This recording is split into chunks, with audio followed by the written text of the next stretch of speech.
Hola amigos, ¿cómo están? Bienvenidos a mi podcast. Es el podcast de Alberto Zambrano, otra vez en vivo, por TikTok, por YouTube.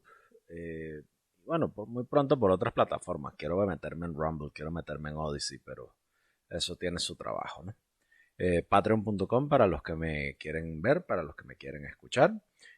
Suscribirse a este podcast es totalmente gratuito. Estoy aquí en YouTube, estoy en TikTok, estoy en Instagram, estoy en Spotify, estoy en Apple Podcast, Google Podcast, donde sea que tú consigas tus podcasts. Suscribirte es totalmente gratis. Si desbordas generosidad, puedes meterte en patreon.com. ¿De qué quiero hablar hoy?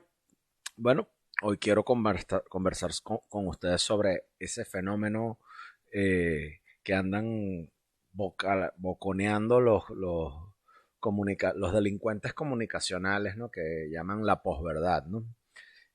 Andan adjudicándole a la gente y utilizando el tema de la posverdad como si fuera algo cierto, para desacreditar a los demás, para hacer política con ellos. Y yo creo que la honestidad es una cosa importante y sobre todo hoy en día, ¿no? Es importante hablar de la honestidad. Entonces, es importante que estos contraargumentos de lo que voy a hablar sobre la posverdad no es negar la existencia de información errónea ni los desafíos que las informaciones erróneas plantean. En lugar de eso, quiero cambiar un poco y brindarte un poco la perspectiva alternativa que cuestiona el alcance y el impacto de ese fenómeno que llaman la posverdad, ¿no? Cuando exploremos esto, vamos a poder fomentar una mejor comprensión, quizás una más matizada de las complejidades que rodean la verdad y la información en la sociedad contemporánea, ¿no? La primera cosa es que la verdad objetiva existe, ¿no?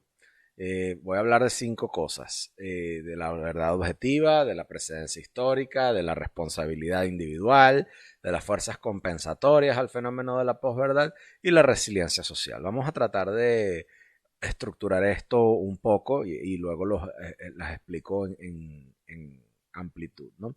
La primera es que la verdad objetiva existe, ¿ok? La verdad objetiva todavía existe y todavía tiene valor en nuestras sociedades, a pesar de que el aumento de las desinformaciones y las interpretaciones subjetivas de los hechos y la propaganda oficial existe. Aún existen realidades concretas que se pueden establecer por medio de la evidencia empírica y por medio de la investigación científica, aunque hoy en día ese hecho tan cacareado y esa frase tan cacareada y puteada de confía en la ciencia está muy cuestionada, sobre todo tras la última crisis sanitaria, ¿no? Lo cierto del caso es que muchos campos, como las matemáticas, la física, la medicina, la biología, se fundamentan en verdades objetivas universalmente aceptadas. Esto sugiere que la posverdad puede ser más un fenómeno localizado en ciertos dominios o en contextos que en un cambio social generalizado. ¿Okay? Lo segundo de lo cual les quiero hablar, después vamos a volver a regresar a esos temas, es en la precedencia histórica. ¿Okay? Esto, como yo critico lo que llaman la posverdad, es importante señalar que la manipulación de la información y la existencia de las falsedades no son fenómenos nuevos. ¿Okay? A lo largo de la historia, las personas y las instituciones con frecuencia distorsionan los hechos y difunden propaganda para promover sus ideas, sus agendas. ¿Okay? La diferencia de hoy es que o sea, todo radica en la velocidad, el alcance de la difusión de la información por medio de las tecnologías digitales. ¿Okay? Hace 100 años no teníamos este tipo de medios. Hace 100 años este tipo de cosas eran cuestiones del futuro. Hoy en día cualquiera con una cámara y un micrófono puede tener su propio canal de difusión, ¿no? Entonces, más que un cambio fundamental en la relación con la humana que tenemos los miembros de una sociedad con la verdad, está el hecho de que hoy en día la difusión de la información es más fácil, ¿no? Entonces, eso es una perspectiva histórica que desafía la noción de que estamos experimentando una era completamente nueva de posverdades, ¿ok? Otra cosa es la responsabilidad individual. Los individuos tenemos la responsabilidad de pensar críticamente y aunque a mucha gente no le guste el pensar críticamente porque les da flojera, porque se pueden topar con alguna noción, con alguna idea que puede resultar, bueno, incómoda, una verdad incómoda, una verdad dolorosa, ¿ok? O sea, en la era de la abundancia de la información, es crucial que tengas dos dedos de frente y que nada te cuesta cultivar las habilidades de alfabetización mediática y que evalúes la credibilidad de las cosas que te dicen, ¿ok?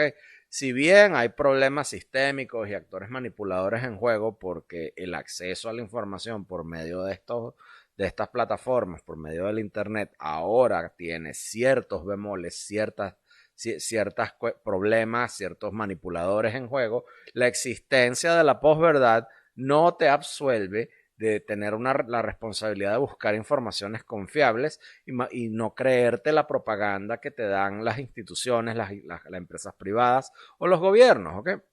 Hay fuerzas compensatorias, las fuerzas compensatorias contrarrestan la difusión de la información errónea, desafían las narrativas que da la posverdad. Cuando tú ves que Lula da Silva, Luis Ignacio Lula da Silva, presidente de Brasil, y Nicolás Maduro se reúnen en una cumbre y Lula le dice a Maduro que le montaron una narrativa y de que en Venezuela ahí montaron una narrativa de que aquí todo está mal, de que Venezuela es una dictadura. Eso, no, lejos de ser una narrativa, es un hecho, ¿ok? No podemos negar la emergencia humanitaria, no podemos negar una crisis humanitaria, como tampoco podemos negar el tema de las sanciones, como tampoco podemos negar ese tipo de cosas. O sea, hay hechos y con esos hechos, dependiendo del lado político en el que te encuentres, ¿ok? Si estás a favor de la banda criminal que es el chavismo o en contra de la banda criminal que es el chavismo, te vas a topar, ¿ok? Que esas cosas no son una narrativa, ¿ok? Hay organizaciones de verificación de hechos y de hecho, vamos, o sea, hay graves problemas dentro de ellas. Hay periodismo independiente, hay investigación revisada por pares, lo que llaman el peer review. Todo eso juega un papel esencial en el escrutinio de las afirmaciones y bueno, le dan responsabilidad a quienes difunden información errónea. Cuando yo hablo de lo de Lula y de lo de Maduro y lo de la narrativa, bueno, pues Lula está tratando de empujar una narrativa de posverdades, ¿ok? Entonces, basta con ver los hechos, eh, basta con ver los hechos, basta con estudiarlos. Entonces, esos mecanismos, junto con una mayor conciencia pública y unos esfuerzos para combatir desinformación, te van a probar que existen esfuerzos continuos para abordar y mitigar el impacto de los fenómenos de la posverdad, ¿ok? Lo otro de lo que quiero conversar es de la resiliencia social. Hay algunos que te van a decir que las sociedades son intrínsecamente resistentes. Bueno, basta con ver la venezolana, ¿no? Todas las sociedades tienen la capacidad, en cierto modo, de adaptarse a los desafíos que plantea la desinformación. Cuando los chavistas tomaron el poder, ellos quisieron crear una hegemonía comunicacional y lo lograron. Se adueñaron de las estaciones radioeléctricas, se adueñaron del espectro radioeléctrico, cerraron emisoras de radio, ¿ok? ¿Y qué pasó? Que ellos no tuvieron la misma velocidad con la que evolucionó la tecnología y toda esa plata que invirtieron en montar ese aparato comunicacional sencillamente se fue al caño cuando llegaron las redes sociales y cuando llegó la oportunidad de que cualquier persona como yo pudiera utilizar un micrófono para comunicarse, ¿ok? Sea lo que fuera, sea el tema que sea, ¿ok? Basta con que tú vayas al internet y bueno, como hoy en día la información es segmentada, pues tan sencillo como que te haces con eso, ¿ok? Utilizas eso y escoges la información y el nicho y el canal que te gusta, ¿ok? Eso no cambia de que las cosas sean verdad, no, eso no cambia la narrativa de los hechos y no cambia el valor de las cosas. Lo que tienes que saber es buscar la propaganda adecuada, ¿ok? Entonces, con el tiempo, las narrativas falsas pueden ser desacreditadas, la opinión pública puede cambiar a medida que surgen nuevas pruebas y la resiliencia de las sociedades, si bien es cierto que la información puede influir en la opinión pública y la toma de las decisiones, las sociedades poseen mecanismos de autocorrección.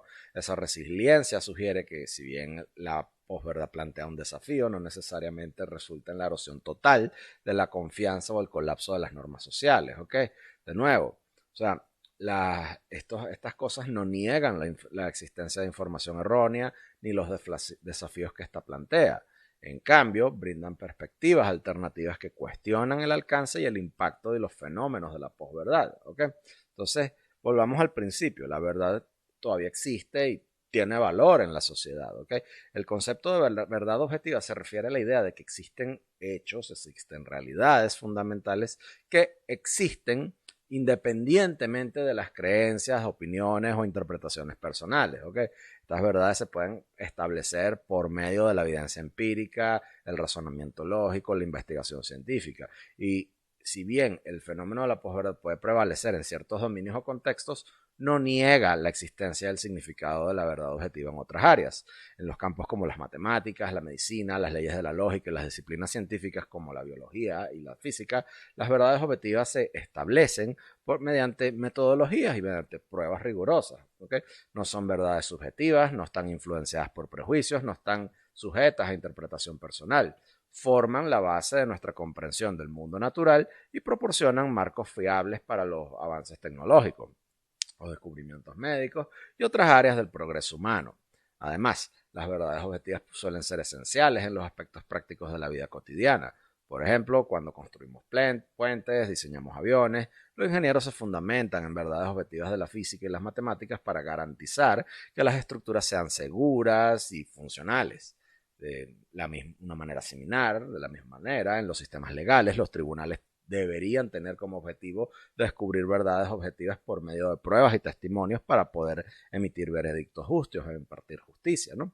Entonces, las interpretaciones subjetivas y los sesgos pueden moldear las percepciones de la verdad de las personas y eso lleva a la difusión de información errónea y al surgimiento de tendencias posteriores a la verdad.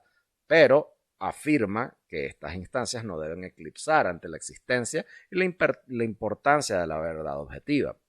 Vale la pena señalar que incluso en áreas donde existen verdades objetivas pueden surgir desafíos en su comunicación o comprensión. Basta con ver lo que ocurrió con la última crisis sanitaria. Las malas interpretaciones, las distorsiones deliberadas o los entendimientos incompletos nublan la presentación y difusión de las verdades objetivas.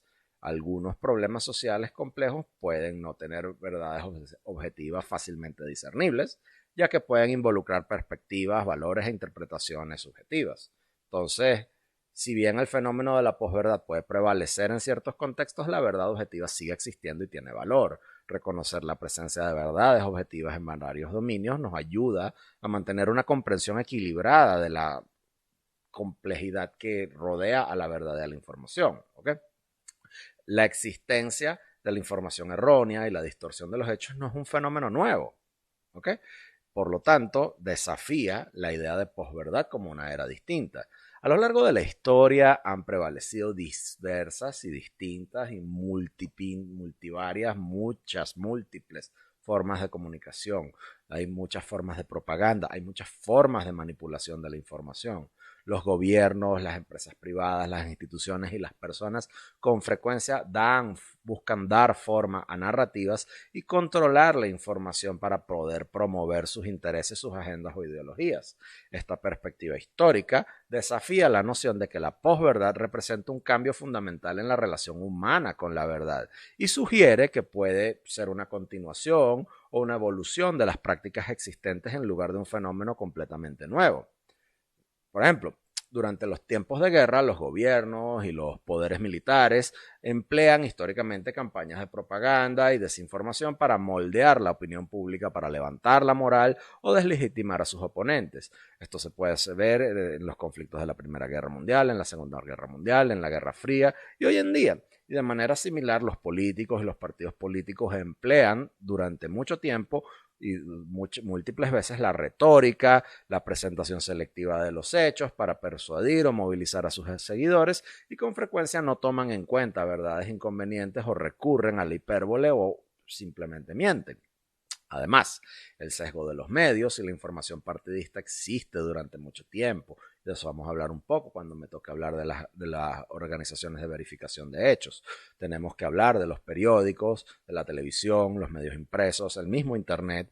son medios de comunicación y los medios de comunicación tradicionales con frecuencia tienen sus propios sesgos, tienen sus propias agendas, dan forma a las narrativas que le presentan al público porque les pagan para eso. Ese sesgo, esa selectividad inherentes a la cobertura de los medios pueden contribuir a la distorsión de los hechos y a la difusión de la información errónea, incluso en la era predigital. ¿Okay?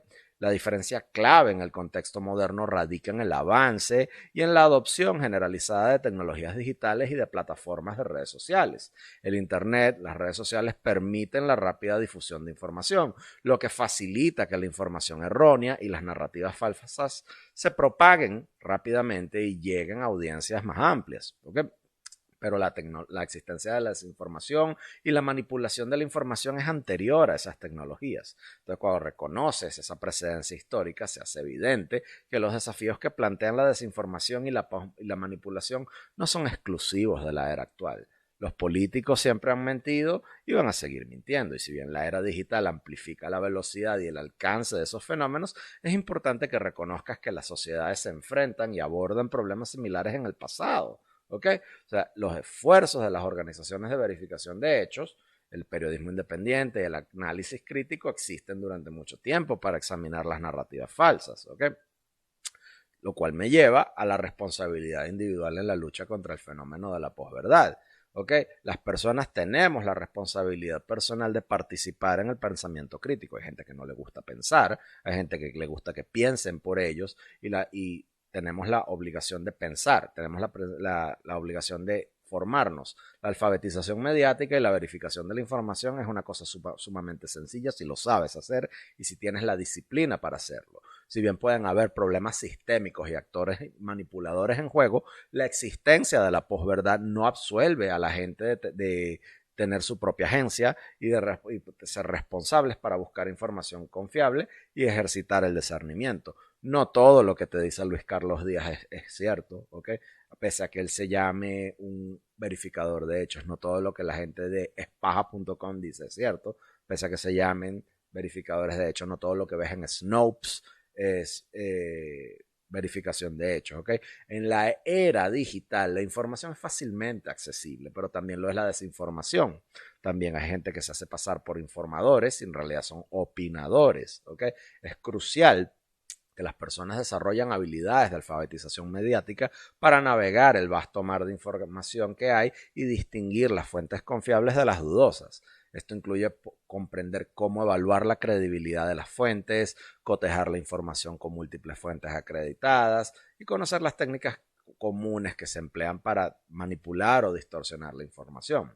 Cuando tú participas activamente en un pensamiento crítico, las personas pueden volverse más resistentes a la influencia de información errónea.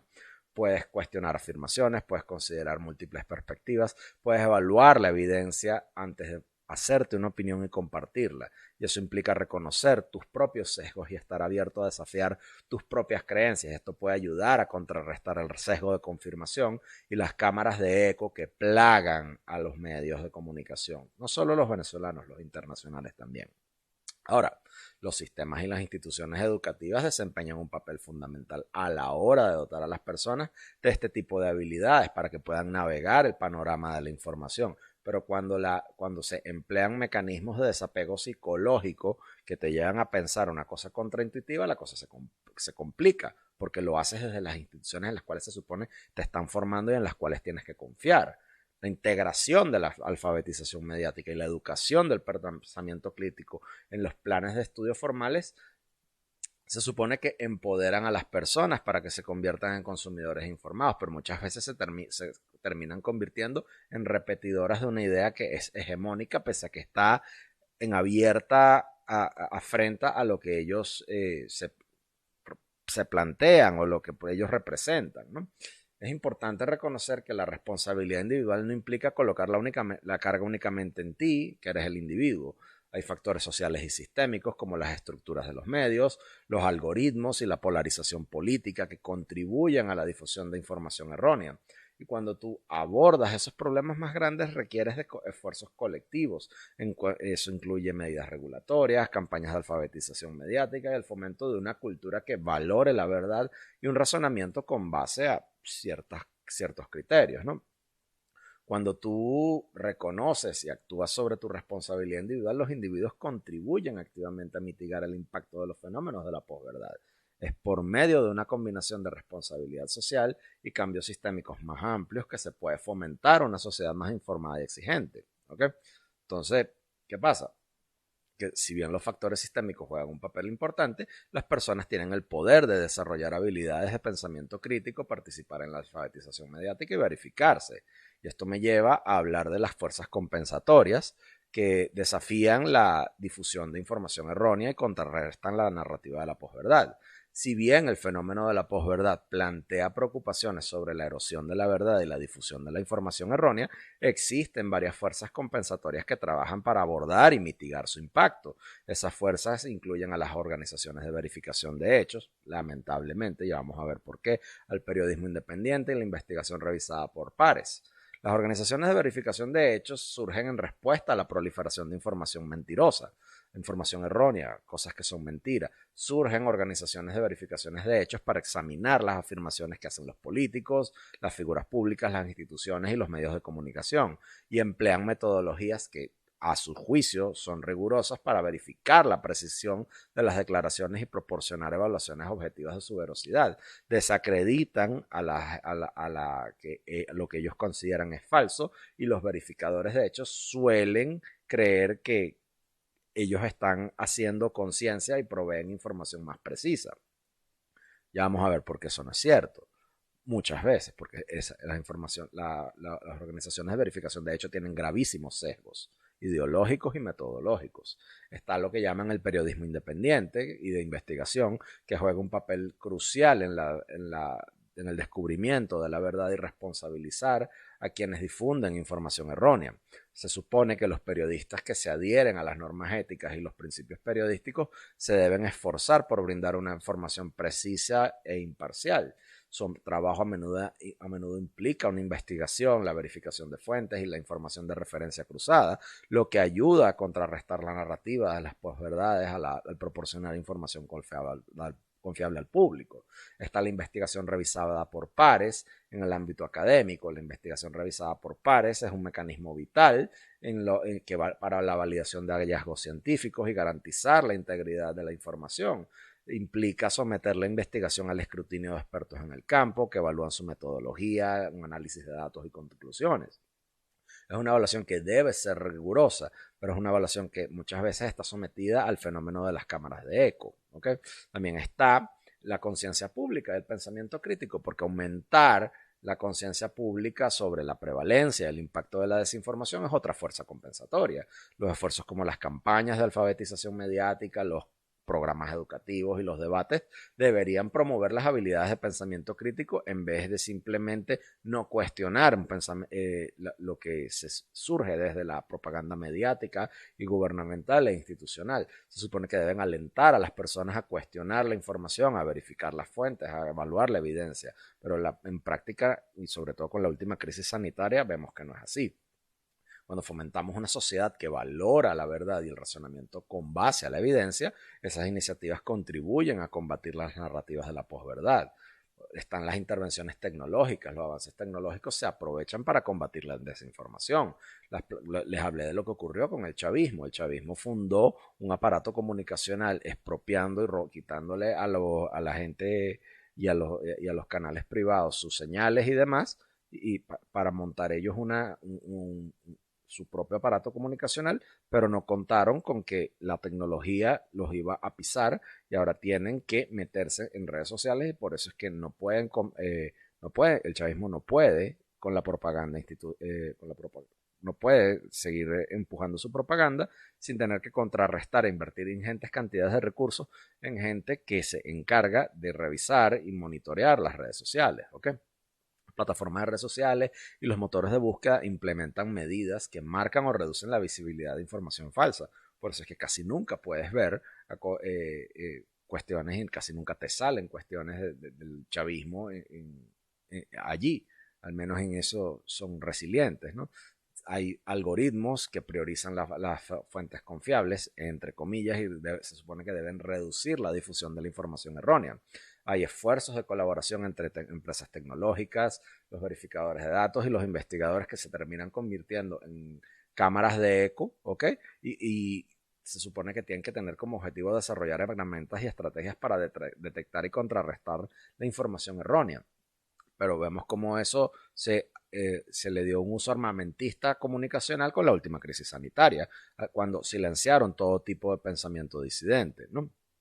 Entonces, ¿qué pasa? Que tenemos que hablar de las organizaciones de verificación de datos y su parcialidad, y son partidistas en su trabajo, ¿ok? Si bien la verificación de hechos juega un papel importante en la lucha contra la desinformación, es importante examinar críticamente ese proceso y las posibles limitaciones de esas organizaciones.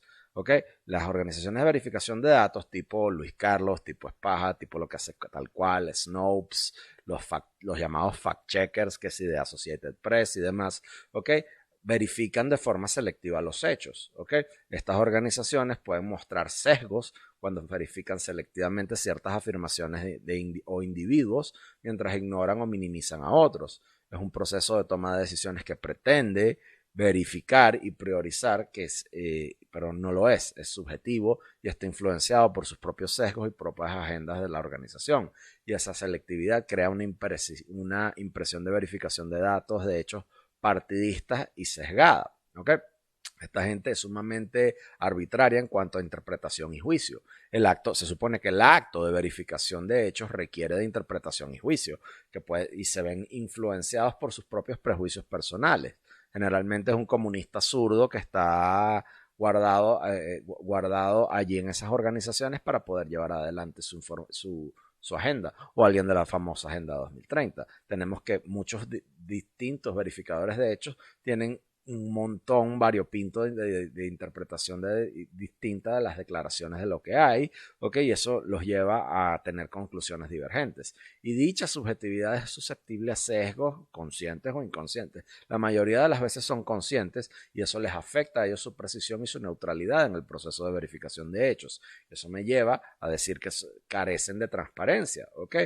Porque en sus metodologías y en sus procesos de toma de decisiones no tienen pautas y estándares claros, y eso lleva a que haya lugar para el juicio subjetivo y el sesgo potencial para que se cuelen en sus evaluaciones de verificación de hechos, tal cual como lo que ocurrió con la última crisis sanitaria, tal cual con lo que con la última crisis sanitaria con respecto al uso de las máscaras, la última crisis sanitaria con respecto a los encierros, a la última crisis sanitaria con respecto a lo del distanciamiento social, ¿no? También está lo del laptop de Hunter Biden, una historia que salió en el New York Post que fue ampliamente censurada, que dijeron que eran mentiras y que después, años después de la elección de Joe Biden, resulta que es verdad, ¿ok? O sea, sin pautas y estándares claros, esa falta de transparencia socava y la credibilidad y objetividad del trabajo de las organizaciones de verificaciones de hechos. Lo vimos en las redes sociales con Twitter, ¿ok? O sea, y con Instagram y demás. Entonces, con lo que viene, esto me lleva a hablar del financiamiento y las afiliaciones, porque las organizaciones de verificación de hechos están financiadas por individuos como la Open Society Foundation, George Soros, organizaciones o grupos de interés específico globalista, y eso genera inquietudes sobre su imparcialidad. ¿Ok? Esa fuente de financiación, ese dinero ejerce influencia sobre sus prioridades y sobre los resultados de los esfuerzos de las verificaciones de hechos, y eso los lleva a hacer conclusiones sesgadas y favorecer ciertas narrativas políticas e ideológicas. Entonces, esa percepción de sesgo, la percepción pública de las organizaciones de verificación de hechos, ¿okay? Que son sesgadas y partidistas, contribuye a la noción de que no son imparciales. ¿Okay? Cuando recibes dinero de la Open Society Foundation, cuando recibes dinero de George Soros, ¿okay? Cuando recibes dinero de Bill Gates, no eres imparcial, estás sujeto a lo que ellos te quieren que tú empujes. Y si una parte significativa de la población cree que las organizaciones de verificación de hechos tienen sesgos inherentes, la eficacia de la organización de verificación de hechos está socavada y no pueden contrarrestar información errónea, no pueden buscar ser imparciales, porque eso conlleva al rechazo, sus acciones conlleva al rechazo de sus hallazgos. Es importante tener en cuenta que si bien estos argumentos resaltan posibles preocupaciones, no todas las organizaciones de verificación de hechos puede que sean inherentemente sesgadas o partidistas, habrán algunas que no, ¿ok? Algunas se esforzarán en mantener metodología rigurosa, transparente y responsabilidad de trabajo, pero es esencial evaluar críticamente el trabajo de esas organizaciones y asegurarnos que aborden cualquier sesgo o limitación percibida para mantener la confianza y la credibilidad del público. Por último, quisiera hablar sobre la resiliencia de las sociedades. Las sociedades poseen una resiliencia inherente a la desinformación y son capaces de adaptarse y autocorregirse. Pues de todo, viviendo en chavismo, tras 25 años de chavismo, sabes que todo lo que el gobierno te dice generalmente puede que sea mentira. Y eso contrarresta los fenómenos de la posverdad. ¿Okay? La desacreditación y la verificación de hechos. Con el tiempo, bueno, pues las narrativas falsas y la información errónea puede desacreditarse mediante una verificación rigurosa de hechos y un análisis crítico. Ya hablé un poco al respecto de eso, ¿ok? Conforme la información circule y llegue a un público más amplio, los investigadores, periodistas y expertos pueden exponer inexactitudes y falsedades y proporcionan refutaciones con base a algún tipo de sustanciación o evidencia. Ese proceso de desacreditación ayuda a corregir la información errónea, a desafiar la narrativa de la posverdad y reforzar la importancia de la información confiable. La opinión pública y los cambios en las creencias se da porque a medida que surge la nueva evidencia, la opinión pública evoluciona y se adapta. Y cuando se enfrentan a una información fáctica, las personas pueden revisar sus creencias y sus opiniones. Eso demuestra la capacidad de una sociedad para poder autocorregirse y actualizar su comprensión con base en la información confiable. De alguna manera, y este ejemplo es un tanto infeliz, pero la gente le creía a Globovisión cuando salían ciertas cosas. Y ahora no. ¿Okay? Si bien puede haber una resistencia inicial o sesgos cognitivos, la acumulación gradual de evidencia puede conducir a un cambio en las creencias y contrarresta la influencia de las tendencias de la posverdad. ¿Okay?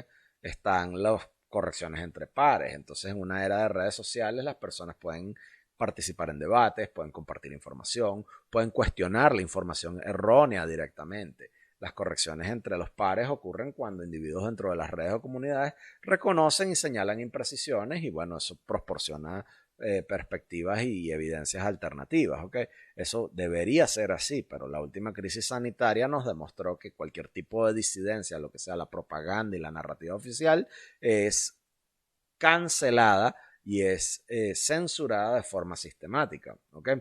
Ese fue lo que debería ser un esfuerzo descentralizado y colectivo, debería contribuir a contrarrestar la difusión de información errónea, sobre todo cuando viene de medios académicos, que se supone que son académicos, de instituciones y de sitios en los que se supone que tú tienes que confiar. ¿Okay?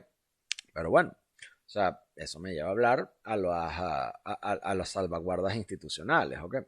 Las sociedades cuentan con salvaguardas institucionales que mitigan el impacto de la desinformación. El problema está cuando esas salvaguardas institucionales propagan desinformación, como lo vimos en la última crisis sanitaria. Eso debería incluir marcos legales, códigos de ética profesional, mecanismos de control de calidad dentro de varios campos. ¿Okay? Hay estándares periodísticos y políticas editoriales que apuntan a mantener una precisión y confiabilidad en los informes. Hay organismos reguladores y marcos legales que pueden responsabilizar a quienes intencionalmente difunden información errónea. El detalle es que con la última crisis sanitaria, de nuevo, eso no ha ocurrido y eso no fomenta un entorno que desaliente el fenómeno de la posverdad, porque el COVID y sus narrativas pues fueron un fenómeno que alimenta las narrativas de la posverdad, aunque no lo parezca, ¿no? También que tenemos que aprender, ya que estamos hablando de eso, tenemos que aprender las experiencias pasadas. Las sociedades aprenden de sus experiencias pasadas y adaptan sus estrategias para abordar desafíos que plantean la desinformación. Conforme crece la conciencia sobre la propagación y las consecuencias de la desinformación, las personas, las organizaciones y los gobiernos forman estrategias para promover la alfabetización mediática, el pensamiento crítico y el consumo responsable de las informaciones. ¿Okay? Las lecciones aprendidas de instancias previas de desinformación nos ayudan a informar las intervenciones y políticas destinadas a contrarrestar la narrativa de la posverdad. Y Si bien la presencia de la desinformación y el fenómeno de la posverdad pueden plantear desafíos, las sociedades poseen la capacidad de adaptarse, de corregirse, de autorregularse, por medio de una combinación de esfuerzos de descrédito, cambios en la opinión pública, corrección entre pares, salvaguardas institucionales, el aprendizaje del pasado. Podemos desarrollar un tipo de resiliencia y contrarrestar la influencia de desinformación. Podemos dejar a gente como Kiko Bautista sin trabajo. ¿Okay?